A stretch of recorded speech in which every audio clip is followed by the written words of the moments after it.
പ്രജിത, ഈ കോഴിക്കോട് സമ്മേളനം കഴിഞ്ഞപ്പോഴേ കോഴിക്കോട് സമ്മേളനത്തിൽ മുഖ്യമന്ത്രി പി ദിവ്യയെ എതിർത്ത് പരാമർശിച്ചു. അപ്പോൾ നമ്മൾ പറഞ്ഞു അവിടെ കൊണ്ട് ആ ചർച്ച കഴിയാൻ വേണ്ടി അദ്ദേഹം ശ്രമിച്ചതായിരിക്കാം.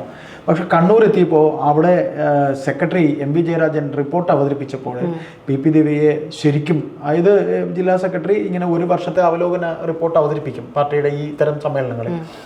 അങ്ങനെ അതിൽ പി ദിവ്യ നവീൻ ബാബുവിനെ യാത്രയയപ്പ് ചടങ്ങിൽ പോയി അദ്ദേഹത്തിന് ADM നവീൻ ബാബു എന്ന ഉയർന്ന ഉദ്യോഗസ്ഥനെ യാത്രയയപ്പ് ചടങ്ങിൽ പോയി ഇങ്ങനെ വിമർശിക്കേണ്ട കാര്യം ഉണ്ടായിരുന്നില്ല, അതിൽ തെറ്റുണ്ട് എന്ന് ഈ സംഭവം ഉണ്ടാകുന്ന സമയത്ത് പി ദിവ്യയെ ചേർത്ത് നിർത്തിയ MV ജയരാജൻ തന്നെ. അതായത് ഇപ്പൊ കണ്ണൂർ ജില്ലാ സെക്രട്ടറി എന്ന് പറഞ്ഞാൽ ഒരു സംസ്ഥാന സെക്രട്ടറി അത്രയും പദവി തന്നെ, ഒരു പവർ തന്നെ ഉണ്ട് CPM-നെ സംബന്ധിച്ച്.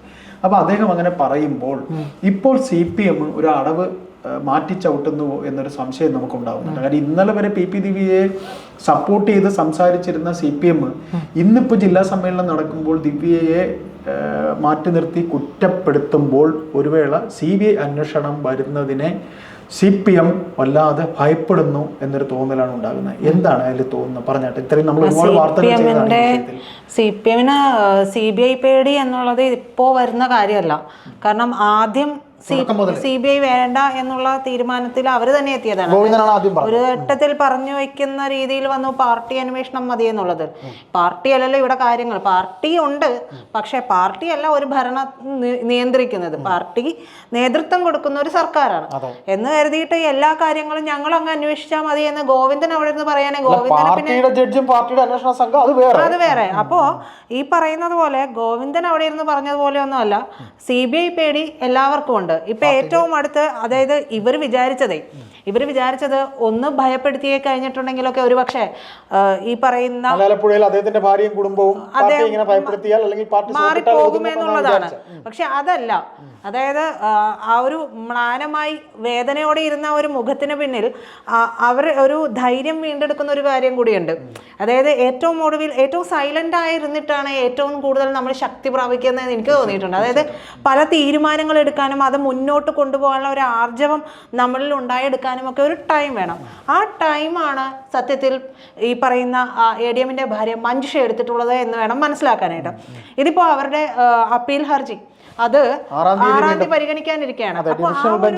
അതെ, അവർ ഇനി അവിടെ എന്തെങ്കിലും ഒരു തരത്തിലുള്ള നീതി അവർക്ക് കിട്ടിയില്ല എന്നുണ്ടെങ്കിൽ അവർ ഏതറ്റം വരെയും വരും, സുപ്രീം കോടതി വരെ പോകാനുള്ള സാധ്യതകളുമുണ്ട്. സുപ്രീം കോടതി പോവാന്ന് പറഞ്ഞാൽ പാർട്ടിയെ സംബന്ധിച്ച് ചീള് കേസാണ്. കാരണം സാധാരണക്കാരുടെ നികുതി പണം ഉള്ളിടത്തോളം കാലം അവർക്ക് അവിടെ ഒരു അതെ അപ്പോ അതുകൊണ്ട് അതൊരു ചീള് കേസാണ്. പക്ഷെ മഞ്ജുഷ പോരാടുന്നത് അനുസരിച്ച് ഈ കാര്യത്തിൽ ഒന്നില്ലെങ്കിൽ സർക്കാരിന് ഇനി മറ്റൊരു അന്വേഷണ സംഘത്തെ വെക്കേണ്ടി വരുന്ന ഒരു അവസ്ഥ പോലും ഉണ്ടായിട്ടുണ്ടെങ്കിൽ CBI വരാനുള്ള സാധ്യത അവിടെ ഉണ്ട്. പക്ഷേ മറ്റൊരു അന്വേഷണ സംഘം എന്ന് ഞാൻ ഉദ്ദേശിച്ചത് ക്രൈംബ്രാഞ്ചോ മറ്റോ വരാനുള്ളത് ഉണ്ടെങ്കിൽ പോലും ഇവർക്ക് അനുകൂലമായുള്ള രീതിയിൽ കാര്യങ്ങൾ പോയില്ലെങ്കിൽ CPM നേതാക്കൾ പെടുമെന്നുള്ളത് 100% ഉറപ്പാണ്. ഇൻ കേസ് ഇനി CBI വരുമ്പോൾ, CBI വന്നിട്ടുണ്ടെങ്കിൽ കണ്ണൂരിലെ പ്രധാനപ്പെട്ട നേതാക്കളായിരിക്കും ആദ്യഘട്ടത്തിൽ അറസ്റ്റിലാവുക. കാരണം ഈ ഭൂമാഫിയ ഇടപാടുമായി ബന്ധപ്പെട്ട് കാസർഗോഡ് മുതൽ അതെ, അപ്പൊ കളക്ടർ വരെ ഒരുപക്ഷെ അറസ്റ്റിലാവുന്ന ഒരു സാഹചര്യം നമുക്ക് എല്ലാം അറിഞ്ഞുകൊണ്ടാണ് ഈ കളക്ടർ കൂടെ നിൽക്കുന്നത്. അപ്പൊ ഈ ചേട്ടൻ പറഞ്ഞതുപോലെ ഈ അന്വേഷണ സംഘം ശരിക്കും കളക്ടർ ഒന്നും ചോദ്യം ചെയ്തിട്ട് പോലുമില്ല. ഇല്ല, ചോദ്യം TV പ്രശാന്തനെ പോലും മര്യാദക്ക് ചോദ്യം ചെയ്തിട്ടില്ലല്ലോ. അത് ഇപ്പോഴല്ലേ TV പ്രശാന്തൻ വന്നിട്ട് പറയുന്നത് എന്നെ അറസ്റ്റ് ചെയ്യൂ, എന്നെ നുണപരിശോധനയ്ക്ക് വിധേയനാക്കൂ എന്ന് പറഞ്ഞാൽ ആദ്യം ചെയ്യേണ്ട പ്രശാന്തനെ അറസ്റ്റ് ചെയ്യുക എന്നുള്ളതാണ്. ഒരു കേസിൽ പ്രതിയായാലേ ചെയ്യാൻ പറ്റും. അതുപോലും ചെയ്യാതെ പിന്നെ എങ്ങനെ പ്രശാന്തനെ? അപ്പൊ ഒരു നാടകമല്ലേ? തീർച്ചയായിട്ടും. അപ്പൊ പ്രശാന്തനെ അവിടെ MV ജയരാജൻ അനുകൂലിച്ചിട്ടുണ്ട്. ഈ പറയുന്ന കാര്യത്തിലേക്ക് വരുമ്പോൾ ദിവ്യയെ ഇപ്പോൾ ഇവർ തഴഞ്ഞിട്ടില്ലെങ്കിൽ, അല്ലെങ്കിൽ ഒരു രീതിയിലേക്ക് ദിവ്യയെ എന്താ പറയാ, ദിവ്യ മാത്രമാണ് ഇതിനെല്ലാം ഈ കേസിലെ പ്രതിയെന്നും ദിവ്യക്ക് മാത്രമേ പങ്കുള്ളൂ എന്നും ആക്കി തീർക്കാനുള്ള ഒരു ശ്രമമാണോ എന്ന് കൂടി നമുക്കിതിനെ പറയാം. അതെ, പക്ഷേ ഈ പറയുന്ന പാർട്ടി സെക്രട്ടറിക്ക് ഇതിൽ കൃത്യമായൊരു പങ്കുണ്ട്. കാരണം അതെ, ഈ കാര്യങ്ങൾ അറിയാമെന്ന് മാത്രമല്ല, പുള്ളിയാണല്ലോ അവിടെ പോയിട്ട് ജില്ലാ സെക്രട്ടറിക്കും അറിയാം, പാർട്ടി സംസ്ഥാന സെക്രട്ടറിക്കും അറിയാം. ജില്ലാ സെക്രട്ടറിയുടെ കാര്യമാണ് ഞാൻ ഉദ്ദേശിച്ചത്. അപ്പോൾ ജില്ലാ സെക്രട്ടറി ഈ പറയുന്ന പോലെ അദ്ദേഹത്തിന്റെ ഈ പറയുന്നത് പോലെ നാട്ടിൽ പോയി മൃതദേഹം ദഹിപ്പിക്കുന്നത് വരെ അവിടെ നിന്ന് നശിപ്പിക്കാനുള്ള ശ്രമം നടത്തിയിട്ടുണ്ട്. ഈ ഒരു പരിഭ്രാന്തി കാണുമ്പോഴേ, ജനങ്ങൾ പൊട്ടന്മാരൊന്നുമല്ല, പരിഭ്രാന്തി കാണുമ്പോൾ ഇനിയിപ്പോ ഇവരെ ആരന്വേഷിച്ചാലും അന്വേഷിച്ചില്ലെങ്കിലും ജനങ്ങൾക്ക് ഏതാണ്ട് ഒരു ധാരണ ഇക്കാര്യത്തിലായിട്ടുണ്ട്. അതായത് ഈ പാർട്ടിയിലുള്ളത് എല്ലാം വിഘടന്മാരാണെന്നുള്ള രീതിയിലേക്ക് തന്നെ കാര്യങ്ങൾ ജനങ്ങൾക്ക് മനസ്സിലായിട്ടുണ്ട്. നമ്മൾ പറയരുതല്ലോ, എന്താ പറയാ, എണ്ണം പറഞ്ഞ ചില നേതാക്കൾ ഇത്തരത്തിലുള്ള അല്ലാത്തവരുണ്ട്. പക്ഷെ അവരെ മാറ്റി നിർത്തിയിട്ടുണ്ടെങ്കിൽ ഈ പാർട്ടിയുടെ അന്തകവിത്തായിട്ട് വന്നിട്ടുള്ളതാണ് മുഖ്യമന്ത്രി പിണറായി വിജയൻ. ഈ അവസാനിപ്പിച്ചേ പോകൂ എന്ന് എന്നോടുകൂടി ഇവിടെ പ്രളയം ഉണ്ടാവണമെന്ന് കരുതുന്ന ഒരു വ്യക്തിയാണ്. മറ്റൊരാൾ വരരുത് എന്നുള്ളതാണ്. അപ്പോൾ ഈ പറയുന്ന പാർട്ടി സെക്രട്ടറിക്കും ഇത്തരത്തിൽ ഒരു ചുവടുമാറ്റം ചെയ്യപ്പെടേണ്ടി വരുന്നതും CBI പേടിയിൽ തന്നെയാണ് എന്ന് ചേട്ടൻ പറഞ്ഞതിലേക്കാണ് ഞാൻ ഇത്രയും പറഞ്ഞു വന്നത്. അപ്പോൾ ഈ CBI പേടി എന്നുള്ളത് ഈ 6-ാം തീയതി കൃത്യമായിട്ടൊരു കാര്യത്തിലേക്ക് നമ്മൾ എത്തും, തീരുമാനം എത്തും. 6-ാം തീയതി ചിലപ്പോൾ ഭാഗികമായിട്ട് എത്തും. ബാക്കി ഈ പറയുന്ന പോലെ മഞ്ജുഷയെ ഭീഷണിപ്പെടുത്താനുള്ള നീക്കമൊന്നും അവിടെ വിലപ്പോയിട്ടില്ല. സോപ്പിടാൻ നന്നായിട്ട് അവർ അതാണ് പ്രതീക്ഷിച്ചത്. ആന്തൂർ സാജന്റെ പ്രശ്നമായിരുന്നു. പക്ഷെ ഇവിടെ ഈ പറയുന്ന പാർട്ടി സെക്രട്ടറിക്കും കൃത്യമായൊരു പങ്ക് ഈ ഒരു കാര്യത്തിലുണ്ട്. അതായത് ഈ ഭൂമാഫിയയുമായി ബന്ധപ്പെട്ടുള്ള ഇടപാടുകളിൽ പാർട്ടി സെക്രട്ടറിക്കുമുണ്ട്. പാർട്ടി സെക്രട്ടറിക്ക് ഉണ്ടെങ്കിൽ ചേട്ടാ ഉറപ്പായിട്ടും ഈ ജില്ലാ സെക്രട്ടറിക്ക് ഇല്ലാതിരിക്കുമ്പോൾ അവിടെയുള്ള പ്രധാന പ്രമുഖമായിട്ടുള്ള നേതാക്കൾക്ക് ഉണ്ടാവില്ലേ? ഇതെല്ലാരും കൂടെ PPDVയെ മാത്രം കൊണ്ട് കോർണർ ചെയ്യുമ്പോൾ നമ്മൾ മനസ്സിലാക്കേണ്ടത് ഇതൊരു ആത്മഹത്യയാണ് എന്ന് വരുത്തി തീർക്കാൻ തന്നെയാണ് പാർട്ടി ശ്രമിക്കുന്നത്. 2, CBI അന്വേഷണത്തിനെ ഇവർ ഭയക്കുന്നുണ്ട്. അപ്പൊ ഈ പാർട്ടി പിന്നെ ചേട്ടന് കൃത്യമായിട്ട് അറിയാൻ പറ്റുമായിരിക്കും, ഈ റിപ്പോർട്ട് എന്ന് പറയുന്നത് റിപ്പോർട്ട് അവതരിപ്പിച്ചാൽ അതിലൊരു ചർച്ചയും അത് കഴിഞ്ഞിട്ടുള്ള ഫൈനൽ വരുമല്ലോ. ഈ ഫൈനൽ അതെ, അങ്ങനെ അങ്ങ് അയ്യോ ഇവരങ്ങ് മലമറിച്ചു കഴിഞ്ഞു അങ്ങനെയൊന്നുമില്ല, സംഭവിക്കില്ല. അപ്പൊ ചേട്ടനെ തന്നെ അറിയാലോ, കൃത്യമായിട്ട് ഇതിന്റെ ഒരു ഫൈനൽ റിപ്പോർട്ട് എന്ന് പറയുന്ന ഒരു പ്രസ് മീറ്റിൽ തന്നെയായിരിക്കും ഇവരെ അറിയിക്കാനും സാധ്യത. പ്രസ് മീറ്റ് അല്ല, ഈ പറയുന്ന പോലെ ഈ പാർട്ടിക്ക് അകത്ത് തന്നെ ഇതിന്റെ ഒരു കൺക്ലൂഷൻ, ഇങ്ങനെ റിപ്പോർട്ട് അവതരിപ്പിച്ചു, റിപ്പോർട്ടിന്മേൽ ഒരു ചർച്ചയുണ്ടായി. ചർച്ചയിൽ 2 പക്ഷം എന്ന് പറയുന്ന പോലെ PPDVയെ മാധ്യമങ്ങൾക്ക് വിചാരണയ്ക്ക് വിട്ടുകൊടുത്തു, അതിന്മേൽ അവരെ തരം താഴ്ത്തി എന്ന് പറഞ്ഞ ഒരു പക്ഷം ഉണ്ടാകും. അവരെ അത് ചെയ്ത് മതിയായില്ല എന്ന് പറഞ്ഞൊരു പക്ഷം ഉണ്ടാകും. അപ്പോൾ അതുകൊണ്ട് അതിന്റെ ഒരു അവസാന ചർച്ചയ്ക്ക് ശേഷമേ ഇതിൽ എന്താകും പാർട്ടി തീരുമാനം. മാത്രമല്ല ഈ പാർട്ടി ചർച്ച വരുന്നു എന്ന് പറഞ്ഞില്ലേ, റിപ്പോർട്ടിന്മേൽ ചർച്ച വരുന്നത് എന്താണെന്ന് സത്യത്തിൽ പുറത്തേക്ക് വരില്ല.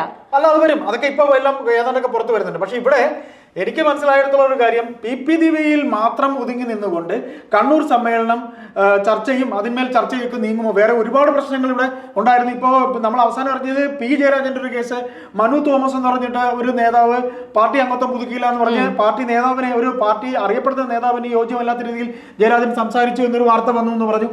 ഈ പാർട്ടി ഭരിക്കുന്നിടത്ത് ആഭ്യന്തര വകുപ്പിലെ കൊള്ളരുതായ്മകൾ പറഞ്ഞിട്ടില്ല, ശശിയെ അവര് പിന്നെ ശരിക്കും പ്രതിപാദിച്ചിട്ടില്ല. PPDVയിൽ മാത്രം ഒതുങ്ങി നിന്നുകൊണ്ടുള്ള ഒരു ചർച്ച മാത്രമാണ്. PPDVയെ പറയുന്നതിൽ തന്നെ ഒരു രാഷ്ട്രീയമുണ്ട്, CBI വരുന്നതിലുള്ള പേടിയുണ്ട്. ഇതിൽ തന്നെ ഒതുക്കി നിർത്തുന്നതിലും ഒരു PPDV എന്ന പേരിൽ ഒതുക്കി നിർത്തുന്നത്. മറ്റൊരു കാര്യം ഞാൻ ചോദിക്കട്ടെ, മുഖ്യമന്ത്രി നേരിട്ട് നിയന്ത്രിക്കുന്ന ഒരു ജില്ലാ സമ്മേളനം കൂടിയാണ്. അവിടെ മുഖ്യമന്ത്രി അവിടെ ഇരുന്നിട്ട് PPDVക്ക് വീഴ്ച പറ്റിയെന്ന് പറയുമ്പോൾ MV ജയരാജൻ ജില്ലാ സെക്രട്ടറി ആയിരിക്കും എതിർത്ത് പറയുമോ? അല്ല, അദ്ദേഹത്തിനുള്ള വീഴ്ച തന്നെയാണ് അദ്ദേഹം ഇത് പറയുമ്പോൾ. അത് മാത്രമല്ല, ഇന്നിപ്പോ മാധ്യമങ്ങളൊക്കെ റിപ്പോർട്ട് ചെയ്തത് നമ്മൾ ഈ ഒരു അനുശോചനം പറയും. നമ്മൾ അനുശോചനം പറയുമ്പോൾ കേവലം ബ്രാഞ്ച് സമ്മേളനങ്ങൾ വരെ നമ്മളൊരു ജസ്റ്റ് ഒരു മീറ്റിംഗ് കൂടുമ്പോൾ അതുവരെ ഉണ്ടായിരുന്ന പ്രധാന വ്യക്തികൾ മരണപ്പെട്ടവരെ പേര് പറയുന്ന കൂട്ടത്തിൽ അത് രാഷ്ട്രീയ ഭേദം തന്നെ പറയും. അതുപോലെ നവീൻ ബാബുവിന്റെ മരണത്തിൽ അനുശോചനം അറിയിച്ചു എന്നൊക്കെ പറയുന്നത് വെറും മുതലക്കണ്ണീരാണ്. ഈ കാണിക്കുന്നതൊക്കെ മുതലക്കണ്ണീരാണ്. അപ്പൊ അതുകൊണ്ട് പാർട്ടി CBI അന്വേഷണത്തിനെ ഭയപ്പെടുന്നു എന്നുള്ളത് കൊണ്ട് ആണ് ഇപ്പോൾ ഈ പറയുന്ന PPDVയിൽ മാത്രം ഫോക്കസ് ചെയ്തുകൊണ്ടുള്ള ഒരു സംസാരം വരുന്നത്. PPDVയാണ് കുറ്റക്കാരി എന്നൊക്കെ പറയുന്നത് വെറും ഒരു മുതലക്കണ്ണീര് അല്ലെങ്കിൽ ഒരു കണ്ണിൽ പൊടിയിടൽ. കാര്യം ഇവരെ സംബന്ധിച്ച് ധാർമ്മികതയൊന്നും ഇവർക്കില്ല. അവർക്കാകെ ധാർമ്മികത ഇല്ലാത്ത ഒരു പാർട്ടിയാണ്. അവർക്കാകെ ആവശ്യം എന്ന് പറയുന്നത് അവരെ പാർട്ടിക്കകത്തുള്ള പറയുന്ന ആൾക്കാരുടെ വിഷയങ്ങളിൽ ഈ കാര്യങ്ങളൊക്കെ മാറ്റിവെച്ചാണ് സംസാരിക്കുന്നത്. അപ്പൊ നമുക്ക് ഇനിയിപ്പോൾ നോക്കുമ്പോൾ ഹൈക്കോടതി ഡിവിഷണൽ ബെഞ്ചിൽ ജഡ്ജസായി വരുന്ന PB സുരേഷ് കുമാർ, ജോബിൻ സെബാസ്റ്റ്യൻ എന്നിവരാണ്. സിംഗിൾ ബെഞ്ച് വിധിയിൽ മേലാണ് മഞ്ജുഷ അപ്പീൽ നൽകിയിരിക്കുന്നത്. പ്രതിസ്ഥാനത്ത് PP ദിവ്യയാണ് ഉള്ളതെന്നും SIT എന്ന അന്വേഷണ സംഘം ഒരു തരത്തിലും അന്വേഷണം നടത്തിയില്ലെന്നും അന്വേഷണം വഴിതിരിച്ചു വിടാനാണ് ശ്രമിക്കുന്നതെന്നും SIT കേസ് അട്ടിമറിച്ചു എന്നും അവരുടെ വാദത്തിന്മേലാണ് ഇപ്പോൾ ഈ പറയുന്ന ഡിവിഷണൽ ബെഞ്ചിന്റെ ഈ പറയുന്ന അവർ നൽകിയിട്ടുള്ള അപ്പീലിന്മേൽ വിധി വരാൻ പോകുന്നത്. ഏതായാലും CBI അന്വേഷണം വരും. CPM അതിനെ കൈകഴുകാൻ ശ്രമിക്കുന്നുണ്ട്. നിയമസഭയിലും മുഖ്യമന്ത്രി ശരിക്കും പറഞ്ഞത് ഈ അദ്ദേഹത്തിന്റെ മരണശേഷം ആ ബോഡി പരിയാരത്തേക്ക് കൊണ്ടുപോകരുതെന്ന് കുടുംബം ശരിക്കും കമ്മ്യൂണിക്കേറ്റ് ചെയ്തില്ല എന്ന് വരെ മുഖ്യമന്ത്രി പച്ചക്കള്ളം പറഞ്ഞു. അതൊക്കെ കുടുംബം പറയുന്നത് ഫോൺ റെക്കോർഡ് ചെയ്യാനുള്ള ഒരു സൗകര്യം ഉണ്ടായിരുന്നെങ്കിൽ തങ്ങൾ ചെയ്തേനെ എന്നൊക്കെ അവർ പറയുന്നുണ്ട്. ഏതായാലും ദിവ്യയുടെ ഭർത്താവ് ജോലി ചെയ്യുന്ന ആശുപത്രിയാണ് പരിയാരം. ഇവർക്ക് വേണ്ടി കൊലപാതകം ആത്മഹത്യയാക്കി മാറ്റുന്ന ഡോക്ടർ ഇങ്ങനെ നിരവധി കാര്യങ്ങൾ ഉണ്ടായിരുന്നു, തെളിവുകൾ നശിപ്പിക്കപ്പെട്ടു എന്ന മഞ്ജുഷയുടെ വാദത്തിന്മേൽ ഡിവിഷൻ ബെഞ്ച് ഈ 2 ജഡ്ജസ് തന്നെ ഈ പറയുന്ന ജോബിൻ സെബാസ്റ്റ്യനും സുരേഷ് കുമാറും എന്ന ജഡ്ജിമാർ എന്ത് തീരുമാനിക്കും, CBI അന്വേഷണം വരും എന്ന് ഏതാണ്ട് സർക്കാർ വൃത്തങ്ങളിൽ അറിവ് കിട്ടിയതിൻ്റെ അടിസ്ഥാനത്തിലാണ് PP ദിവ്യയിലേക്ക് മാത്രം ഇങ്ങനെ നീങ്ങുന്നതോ, അതായത് CBI പേടി കൊണ്ടാണോ സർക്കാർ ഇങ്ങനെ സംസാരിക്കുന്നത്, MV ജയരാജൻ സംസാരിക്കുന്നത് എന്നാണ് നമുക്ക് ബോധ്യമാകുന്നത്. അങ്ങനെ CBI അന്വേഷണത്തിലേക്ക് വരുമെന്ന് തന്നെ ഒരു ശുഭാപ്തി വിശ്വാസം നമുക്ക് ഉണ്ടാക്കാം, അല്ലെ?